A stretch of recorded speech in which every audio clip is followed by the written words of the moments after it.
The throw-in was delayed by 10 minutes as a healthy crowd of around 17,000 made their way to Park Tailteann in Navan for the first championship meeting between the sides since the 2001 All-Ireland final. The game got off to a fine start with an early exchange of points from both sides, but 10 minutes in, Meath began to get a stranglehold. First, this massive effort from Joe Sheridan.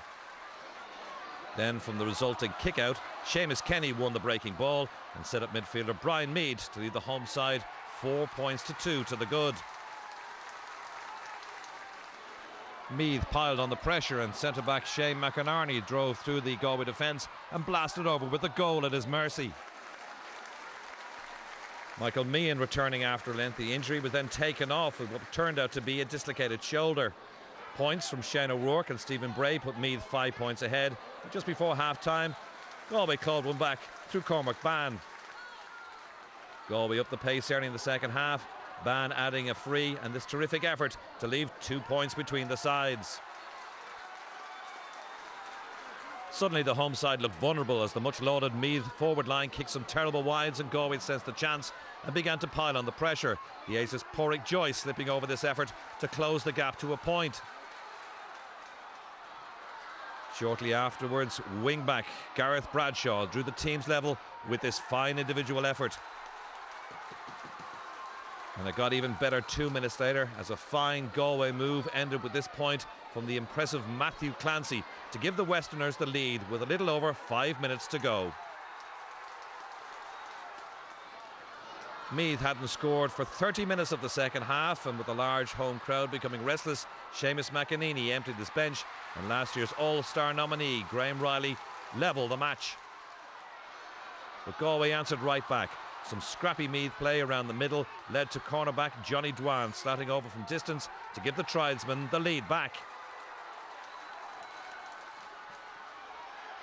Another Meath substitute, Brian Farrell, looked like he would bring the game into extra time with this hard-earned point, but there was to be much more drama to unfold in the 4 minutes of added time.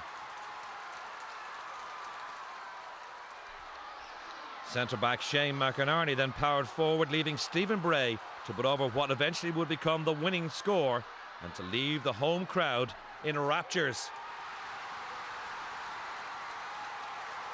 But there was to be one last twist right at the death. Galway went straight down the field. After some good build-up play, the ball ended up in the hands of corner forward Cormac Ban, who one-on-one with the keeper might have fisted over to bring the game to extra time, but instead shot straight at Meath keeper Brendan Murphy, and it was the last action of the match.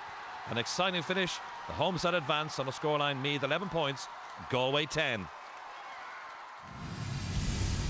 The one characteristic that I have been dying with in this Meath team was the old Meath, where the things in the melting pot 2 or 3 minutes to go when you're a pint down. Well, these lads showed that in real style, real character, just exactly what I expected of them.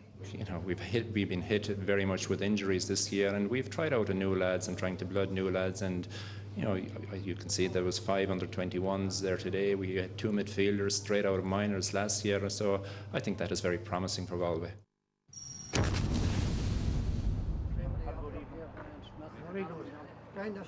There was lots of speculation about Mick O'Dwyer's future. The talk among the media was that this would be the 75-year-old's final championship game. Wicklow, though, had other ideas for Armagh.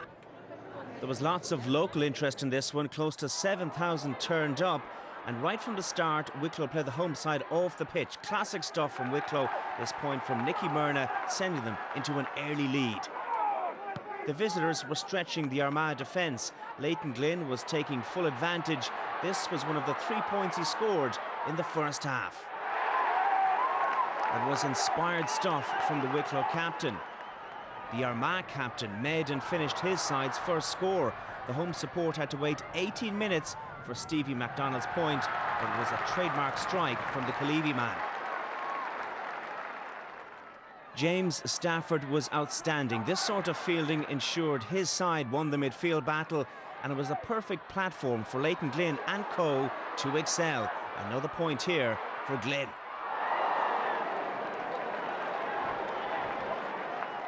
Full forward Shawnee Furlong also was leading by example. This point took his side's lead to 9 points to 2, approaching half-time. Armagh moved Malachy Mackin into the full forward line, and he helped reduce the deficit to just 5 at half-time with this beautiful left-footed strike. As expected, we saw a very different Orchard County in the second half. Jamie Clark's steal led to this point and got them on the road to recovery. They also started the fight back in midfield. Charlie Vernon's long ball wasn't dealt with, and Jamie Clark punished the Wicklow indecision. This point meant the sides now level 23 minutes into the second half. Clark was instrumental in his side's return to form. He teed up Malachy Mackin. He took the sensible option, and Armagh were now in front for the very first time. Armagh led by 2 with just 2 minutes remaining. The finishing line was in sight, but then Shawnee Furlong got his hands on the ball. He worked his way inside before drilling it past the goalkeeper into the back of the net. Wicklow led by 1, but Gavin McParland had time to kick an equaliser to send the game into extra time. Joyous scenes at the athletic grounds, and the home side were beginning to look good through Charlie Vernon's point. This put them in the driving seat. They now led by 2 again. Well, it's a dangerous lead, especially when Shawnee Furlong is around. The pass from James Stafford was questionable, but the finish was emphatic. Well, Shawnee Furlong certainly a happy man at his second goal of the game, but there was time for the experienced heads to step forward of Armagh.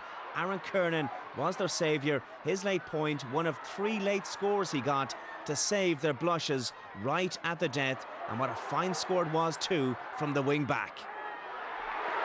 A collective sigh of relief around the Morgan Athletic grounds, and the final whistle sounded shortly after. It finished Armagh 19, Wicklow 2-13. Reports of Miko's departure greatly exaggerated, as he looks forward to a replay in Aughrim. Miko Dwyer, how's the heart after that?